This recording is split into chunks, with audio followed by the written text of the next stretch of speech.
అన్ని వర్గాలకు న్యాయం చేస్తా, కాదు కూడదని ఎవరైనా కిరికిరి చేస్తే కత్తెరతో తోక కత్తిరిస్తా అని అంటున్నారు సీఎం రేవంత్ రెడ్డి. ఈ కామెంట్లపై స్పందించారు బీఆర్ఎస్ వర్కింగ్ ప్రెసిడెంట్ కేటీఆర్.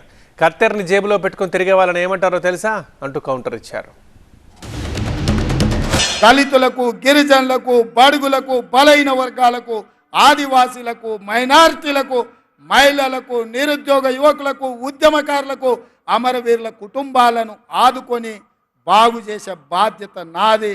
పాలమూరులో ప్రతి ఎకరాకు నీళ్ళిచ్చే బాధ్యత నాది. నాకు వయసు ఉంది, ఓపిక ఉంది. ఏవడన అటు ఇటు చేస్తే తోక గత్తిరిచ్చే కత్తెర నా జేబులోనే ఉంది బిడ్డ. ఆ భాషా ప్రయోగము, ఆ ఆవేశంతో ఊగిపోవడము, నోటికొచ్చిన మాటలు, అంటే అధికారంలో ఉండి కూడా ఇంత ఫ్రస్ట్రేషన్ ఎందుకో, ఇంత ఆగమాగం ఎందుకు అవుతుండో నాకైతే అర్థమవుతలేదు. మీరు చూసుంటారు, నిన్న ఆయన మాట్లాడుతున్నాడు, నేను జేబుల కత్తెర పెట్టుకొని తిరుగుతున్నా, ఎవరన్నా పిచ్చి పిచ్చి పనులు చేస్తే గొంతు గోస్తా, కడుపు జింపుతా, మీ పేగులు మెడలేసుకొని తిరుగుతా.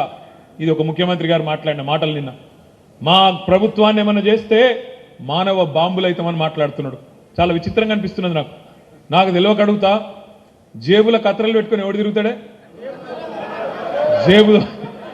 జేబు దొంగలు తిరుగుతారు. జేబుల కత్తెరలు పెట్టుకొని తిరుగుతాడు ఎవడన్నా ముఖ్యమంత్రి, ఎవడన్నా రాజకీయ నాయకుడు జేబుల కత్తెర పెట్టుకొని తిరుగుతున్నా అని చెప్తాడు. ఇక గసంటోడు మన ముఖ్యమంత్రి, మన కర్మ.